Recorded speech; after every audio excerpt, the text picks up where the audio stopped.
Hello all the students, welcome to my channel my authority. आज की इस video का हमारा टॉपिक रहने वाला है लिंग्विस्टिक स्टेट्स, यानी भाषा के आधार पर स्टेट्स कैसे बनते हैं, उनका क्या स्ट्रक्चर रहता है, कैसे ऑर्गेनाइज्ड होते हैं और बाद में उनकी क्या स्थिति रहती है वो देखेंगे। इंट्रोडक्शन से स्टार्ट करते हैं। The reorganization of Indian state, जो भारत के राज्य थे उनका जो रीऑर्गेनाइजेशन पुनर्गठन होता है ऑन लिंग्विस्टिक बेसिस, उनका जो बेस क्या रहता है, आधार क्या रहता है, भाषा आधार, भाषाई आधार पर उनका जो स्टेट्स का पुनर्गठन होता है, marks a significant chapter in the political evolution. ये राजनीतिक विकास के अंदर एक बहुत ही ज़्यादा इम्पॉर्टेंट चैप्टर रहा है हमारे भारत के इंडिपेंडेंट पीरियड का, जो भारत स्वतंत्र होता है उसके बाद ये इस तरह से पुनर्गठन होना। तो language is being a primary making marker of identity, जो पहचान, कल्चर, आपकी जो संस्कृति है, संचार है, कम्युनिकेशन है, बिकम अ पोटेंट फोर्स। जो भाषा है वही एक प्राइमरी हम कहते हैं ना, आइडेंटिटी कार्ड क्या है किसी इम्पॉर्टेंट, तो जो लैंग्वेज है वो एक तरह से आइडेंटिटी कार्ड होता है किसी भी स्टेट। आप किस स्टेट से हैं, आप गुजरात से हैं, मतलब वहाँ पे नॉर्मली गुजराती लोग रहेंगे, तो ऐसा फॉर एग्जांपल, ठीक है। तो ये एक पोटेंट फोर्स बन जाता है और लोगों की आकांक्षाओं को शेप करने का यहाँ पे एक तरीका होता है। द लिंग्विस्टिक रीऑर्गेनाइजेशन, जो भाषा के आधार पर पुनर्गठन है, aimed to resolve administrative inefficiencies, और ये जो प्रशासनिक अक्षमताएं हैं, जिसे हम कहते हैं ना अदक्षताएं हैं, उनको सॉल्व करने के लिए इम्पॉर्टेंट होता है। कैटर टू डेमोक्रेटिक डिमांड्स को फुलफिल करना, जो लोकतांत्रिक जो डिमांड्स उठती हैं उनको सॉल्व करना। अपहोल्ड कल्चर प्राइड, खुद के अंदर एक कल्चर, अपनी संस्कृति का प्राइड, गर्व महसूस करना। However it also unleashed certain challenges in national integration, फिर भी ये सब चीज़ें एक तरीके से अनलिस्ट है, और ये मतलब नेशनल, जब पूरे राष्ट्र को एकीकृत किया जाता है ना, तो ये सब कुछ इंपॉर्टेंट यहाँ पे चैलेंजेस, चुनौतियाँ भी महसूस करने को मिली थी। तो स्ट्रक्चर का फंक्शन देखते हैं हम, स्ट्रक्चर, फाउंडेशन एंड प्रिंसिपल्स देखते हैं। हिस्टोरिकल बैकग्राउंड इज इंपॉर्टेंट, ये की पॉइंट्स हैं, आपको याद रखने हैं और एग्जाम में एज इट इज़ लिखें तो नंबर अच्छे मिलेंगे पॉइंट्स के हिसाब से। तो बिफोर इंडिपेंडेंस, जब हम स्वतंत्रता से पहले की बात करते हैं, तो ब्रिटिश कॉलोनियल रूल, जो ब्रिटिश कॉलोनियल रूल था, जहाँ ब्रिटिश लोग हम पर शासन करते थे, वहाँ पर क्या था, provinces based on administrative convenience rather than linguistic और कल्चरल कोहेशन। जहाँ पे जो प्रोविंसेस थे, प्रांत जो थे, वो कैसे बने हुए थे, प्रशासनिक आधार पर, प्रशासनिक सुविधाओं के आधार पर बनाए थे ब्रिटिश लोगों ने, ठीक है। वो यह नहीं देखते थे लिंग्विस्टिक, भाषा के आधार पर या फिर कल्चर अपनाते हैं, जैसे लोग एक समूह में रहते हैं, उस आधार पर नहीं बनाया गया था। ब्रिटिश पीरियड के अंदर कैसे बनाया गया था, एडमिनिस्ट्रेटिव कन्वीनियंस देख के, कि उनके लिए प्रशासन के लिए सुविधा क्या रहेगी, वैसे बांटा गया था प्रशासनिक इकाइयों को, ठीक है। मेजर प्रोविंसेस कौन कौन से थे, बॉम्बे प्रेसिडेंसी थी, मद्रास प्रेसिडेंसी थी और बंगाल प्रेसिडेंसी थी। ये मेन है तीन, बॉम्बे, मद्रास एंड बंगाल, ये तीन मेन प्रेसिडेंसीज थी। कंप्राइज्ड डाइवर्स लिंग्विस्टिक ग्रुप, और इन्हीं के अंदर बहुत अलग अलग डाइवर्स लिंग्विस्टिक ग्रुप्स शामिल हो जाते थे। ड्यूरिंग द फ्रीडम स्ट्रगल, जब हमारा स्वतंत्रता संग्राम देखने को हमें मिलता है, स्ट्रगल, संघर्ष होता है, द इंडियन नेशनल कांग्रेस जो INC है, प्रॉमिस करती है the reorganization of states on a linguistic basis to the garner mass support. वो क्या करती है, जब हमारा स्वतंत्रता संग्राम चल रहा होता है, ठीक है, स्ट्रगल चल रहा होता है, उस समय जो इंडियन नेशनल कांग्रेस है वो लोगों से ये प्रॉमिस करती है कि जल्द ही आपका जो स्टेट्स को कैसे बनाया जाएगा, लिंग्विस्टिक आधार पर रीऑर्गेनाइज किया जाएगा, यानी भाषा के आधार पर। वहीं हम देखें 1920 के अंदर नागपुर सेशन होता है of the Congress, officially accepted language. उस 1920 के नागपुर सेशन में कांग्रेस पूरी तरीके से फॉर्मली किस चीज़ को एक्सेप्ट कर लेती है, लैंग्वेज एज द बेसिस, कि भाषा के आधार पर अब पुनर्गठन होना चाहिए। कांग्रेस कमेटी, प्रदेश कांग्रेस कमेटी इसका नाम होता है। अर्ली डिमांड क्या क्या उठती हैं, ठीक है। तो एज अर्ली एज 1895 की बात हम जब करें, there were proposals for linguistic states, Andhra movement देखने को मिला।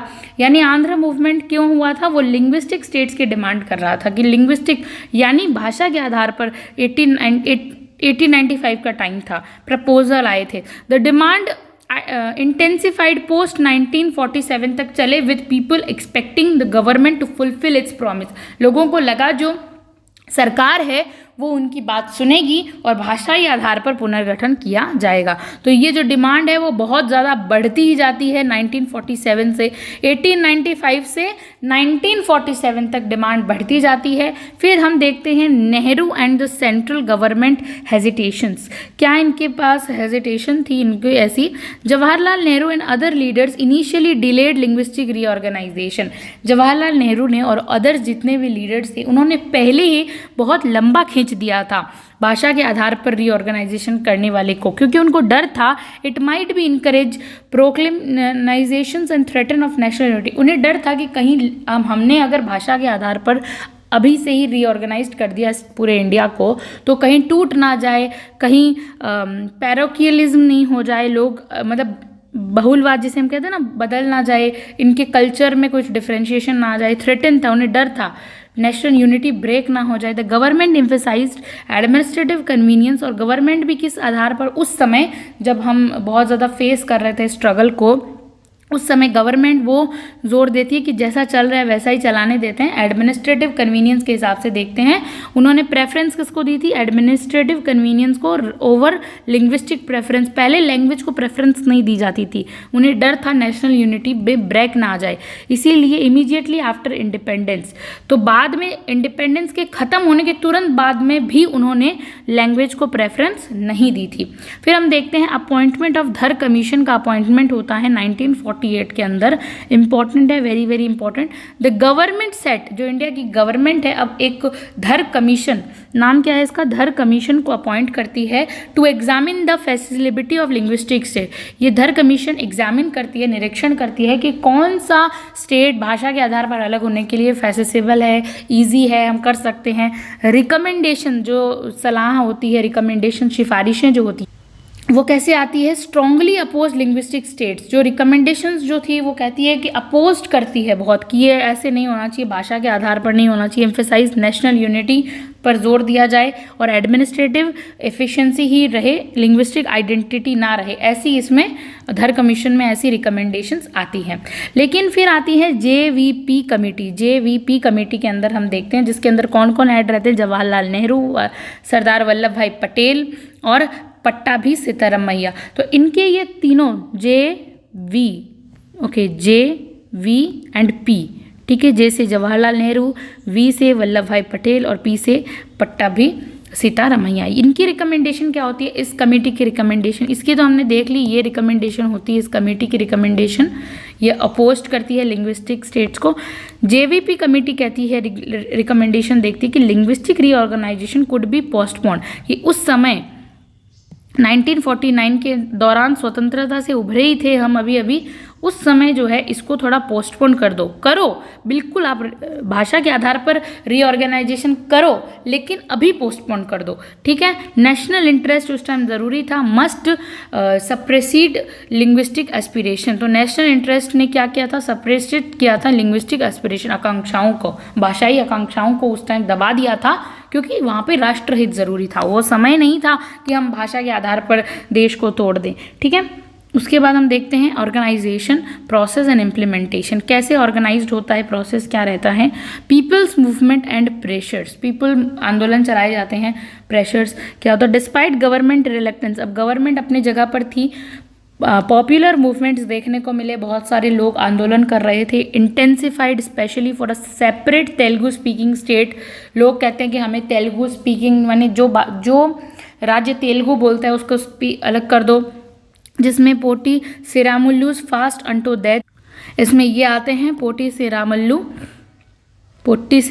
इन 1952 के अंदर for a separate Andhra state की डिमांड करते हैं। ये लेड टू हिज डेथ, अपनी डेथ तक ये इस आंदोलन को चलाए रखते हैं। और ट्रिगिंग मैसिव एटिगेशंस, बहुत आंदोलन होते हैं देखने को मिलते हैं, तो लोगों ने इसमें मूवमेंट चलाए। फॉर्मेशन ऑफ आंध्र प्रदेश का फॉर्मेशन 1953 में कैसे होता है गाइस? तो the government carved out Andhra Pradesh from Madras presidency, अब गवर्नमेंट जो है आंध्र प्रदेश को निकाल लेती है मद्रास प्रेसिडेंसी से, making it's first linguistic state, और पहला भाषा के आधार पर जो स्टेट बनता है वो आंध्र प्रदेश होता है। ऑफ इंडिपेंडेंट इंडिया, स्वतंत्र भारत का पहला भाषाई आधार पर बनने वाला स्टेट कौन सा होता है? आंध्र प्रदेश। कब बनता है? 1953 3 के अंदर बनता है। फिर हम देखते हैं स्टेट रीऑर्गेनाइजेशन कमेटी जो SRC होती है 1953 के अंदर आती है। SRC headed by Fazal Ali इसको हेड करते हैं। विद मेंबर्स इनके साथ रहते हैं KM Panikkar, HN Kunzru. Faizal Ali, KM Panikkar और HN कुंजरू रहते हैं। इनको क्या task with examining the entire structure of states of rational lines, और ये क्या करते हैं, सभी एंटायर स्ट्रक्चर को देखते हैं स्टेट्स को और रैशनल लाइंस में कि कौन सी भाषा के आधार पर होनी चाहिए उस लाइन में, एक तरह से वो जचा देते हैं। की रिकमेंडेशंस देखते हैं, इस कमेटी की रिकमेंडेशन क्या आती है SRC की, तो language should be an important but not sole creation criterion, कि लैंग्वेज के आधार पर आप भले ही स्टेट बना दो लेकिन सिर्फ और सिर्फ लैंग्वेज को ही आप एक क्राइटेरिया मानो, ये सही नहीं है।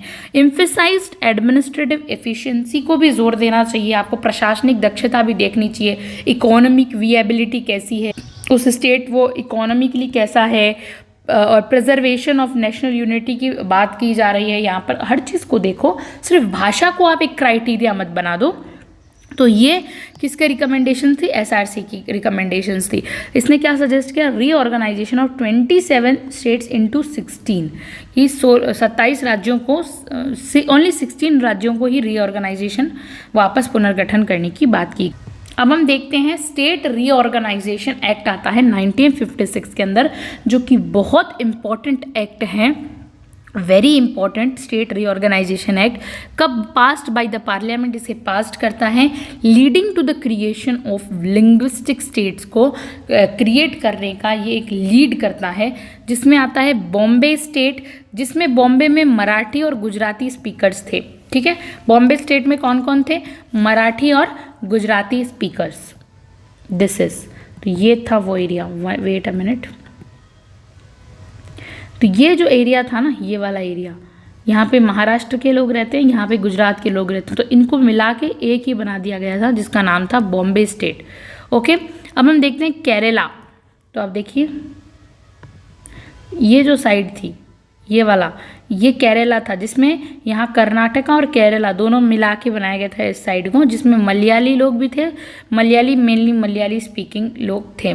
कर्नाटका स्पीकिंग अलग थी, सॉरी, वो ये वाला स्टेट, ये वाला अलग और ये वाला केरला वाला अलग था।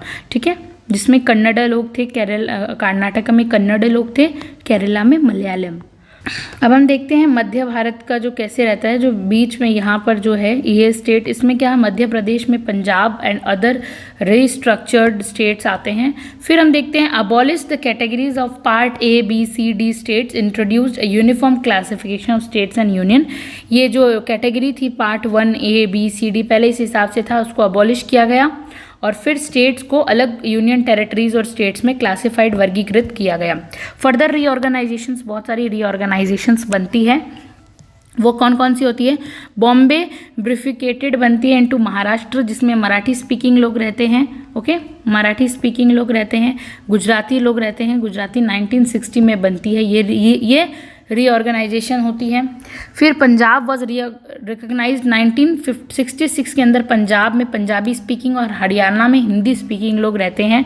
फिर नागालैंड, मेघालय, मणिपुर, त्रिपुरा, नागालैंड, मेघालय, मणिपुर, त्रिपुरा, ये जो इस साइड के स्टेट्स होते हैं, नॉर्थ ईस्ट स्टेट्स जो होते हैं, and other north eastern states were created later, बाद में बनते हैं, फोकसिंग ऑन एथनिक, इनकी जो कल्चरल आइडेंटिटी है, एथनिक ग्रुप्स हैं, ट्राइबल जो इनकी जनजातीय आइडेंटिटी है, उनको अलॉन्ग साइड और उनकी लैंग्वेज के आधार पर वो बनते हैं। आफ्टर मैथ यानी होता है कंसिक्वेंसेज, बाद में ये सब बन गया, उसके बाद में इनके रिजल्ट्स और इम्पैक्ट्स क्या क्या देखने को मिलते हैं। रिजल्ट मेनली हम बात करेंगे, पॉजिटिव आउटकम्स आके निकल कर आते हैं, डेमोक्रेटिक डीपनिंग, अब जो लोकतंत्र है वो और गहरा हो जाता है, लैंग्वेज बेस्ड स्टेट्स इनहेंस, जितने भी भाषा के आधार पर स्टेट बने थे वो अब किस चीज़ पर जोर देते हैं, पार्टिसिपेशन, यानी ज़्यादा से ज़्यादा पार्टिसिपेट करते हैं, by giving people governance in their mother tongue, क्योंकि वो अब अपनी भाषा में लोगों को, अपने मदर टंग के अंदर, अपनी भाषा के अंदर लोगों को बात बता सकते थे, पार्टिसिपेशन कर सकते थे, कल्चर प्रिजर्वेशन, अपने कल्चर को सुरक्षित किया उन लोगों ने जो भाषा के आधार पर एकत्रित हो गए थे,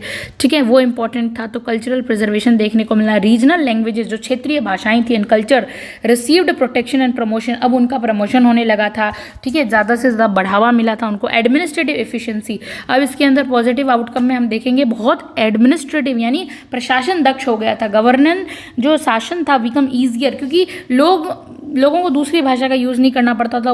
वो लोग जो प्रशासनिक लोग थे, प्रशासनिक अधिकारी, उसी भाषा में बात करते थे जिस भाषा में लोग समझेंगे, तो उनको और समझाना आसान हो जाता था, ठीक है। तो ये बैरियर जो थे ना, कम्युनिकेशन के बैरियर, ऑब्स्टिकल, ये कम हो गए थे, रिड्यूस हो गए थे। रिडक्शन ऑफ डिस्कनेक्ट, अब सरकार और जनता में डिस्कनेक्ट नहीं था, यानी सरकार आराम से अपनी बात जनता तक पहुंचा सकती थी उन्हीं की भाषा में। तो recognizing linguistic identity reduce large scale unrest in many region, बहुत ज़्यादा अनरेस्ट, अब लोग जो हैं एक तरह से अनरेस्ट की भावना नहीं दिखा रहे थे, बहुत ज़्यादा अच्छे से वो अपने आप को दिखा रहे थे। अब चैलेंजेस और क्रिटिसिज्म देखते हैं हम लोग, चैलेंजेस क्या क्या देखने को मिले। प्रोक्लेज्म एंड रीजनलिज्म देखने को मिला। तो चैलेंज आते हैं, क्षेत्रवाद बढ़ जाता है, संकीर्णता बढ़ जाती है। Linguistic states sometimes encourage narrow मतलब बहुत संकीर्ण माइंड के हो जाते हैं। रीजनल लॉयलिटीज़, अब सिर्फ अपने क्षेत्र के प्रति लॉयल होते हैं, ओवर नेशनल आइडेंटिटी को इंपॉर्टेंस नहीं देते हैं वो लोग। न्यू डिमांड्स उठ जाती है, सब डिवीज़न की, अब भाषा के आधार पर कर दिया लेकिन उसका भी सब डिवीज़न करो, यानी कि सक्सेड लेड फर्दर डिमांड की विदर्भ, तेलंगाना, गोरखलैंड, ये सब जो है अपनी ही अलग डिमांड करने लगे। एक इनकी स्टेट की लैंग्वेज के आधार पर डिमांड कर दी, अब बीच में और ये सब डिमांड करने लगे कि हमें भी सब डिवीज़न दो, ठीक है। तो स्टेट के अंदर भी सब डिवीज़न की बात उठने लगी। माइनॉरिटी इशू हो जाता है विद इन स्टेट्स, मतलब जो माइनॉरिटी के इश्यूज हो जाते हैं, linguistic minorities within states sometime face discrimination, उनको फेस करना पड़ता है, like marginalisation, like Tulu, Konkani speakers, अब ये छोटी छोटी भाषाएं बोलने वाले लोगों को बहुत ज़्यादा फेस करना पड़ता है माइनॉरिटी इशू।